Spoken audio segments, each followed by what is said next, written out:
Pinabulaanan ng National Task Force for the West Philippine Sea ang isyu na okupado na ng China ang Sandy Cay na bahagi ng West Philippine Sea. Yan ang ulat ni Rod Lagusay.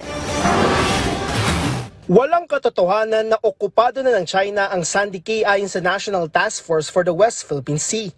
Binigyang din ni National Security Council Assistant Director General Jonathan Malaya na hindi ganito ang sitwasyon sa lugar kasunod ng ulat na umano'y nakuha na ng China ang naturang teritoryo.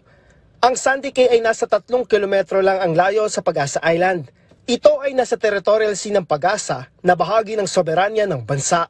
We urge the People's Republic of China and the Chinese Coast Guard to act with restraint and not increase tensions in the West Philippine Sea.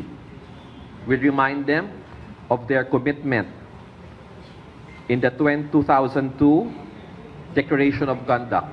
Kung saan wala dapat nagaganap na okupasyon sa mga unoccupied feature. Anya, nakakalarma ang balitang ito para sa publiko. Panawagan nila sa China na panitiliin ang status quo sa lugar. Which they themselves adhere to, which they themselves continue to refer to in each and every statement issued by the Chinese Foreign Ministry. We also ask them to stop all provocative activities in the West Philippine Sea. Una na nagsagawa ng Interagency Maritime Operation ang Philippine Navy, Philippine Coast Guard at PNP Maritime Group para beripekahin ang ulat. Dito naobserbahan nila ang barko ng CCG at 7 Chinese militias. Sa mga K ng Pag-asa, ang Pag-asa K2 ang lugar kung saan kinuna ng litrato ng China. We can already observe how the Chinese government plan out their strategy. It always starts with a lie, and then if you're not going to counter the lie, they're going to operationalize that lie and take possession of whatever narrative that they have. Kaya agad nilang pinasinungalingan ang inilabas na naturang ulat at para hindi mapaniwala ang mundo na nakuha ng Sandy Cay. Kaugnay nito, kinundina ito ng mga senador.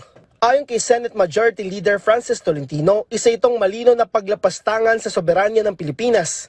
Ang Sandy Cay anya ay nasa loob ng ating territorial na karagatan. Samantala, nitong nakarang Biyernes, na-monitor ng Philippine Navy sa layong 123 nautical miles mula sa Burgos, Ilocos Norte ang Chinese carrier na Shandong na nagsagawa ng flight deck operations. Kasabay ito ng isinasagawang balikatan exercises. This is the largest in terms of capability for the AFP. New weapon systems, new capabilities. The presence of the Shandong Carrier Battle Group is in response to what is happening with between the AFP and the other partner countries for Balikatan. Magtatagal ang balikatan exercises sa bansa hanggang sa susunod na linggo. Rod Lagusad para sa Pambansang TV sa Bagong Pilipinas.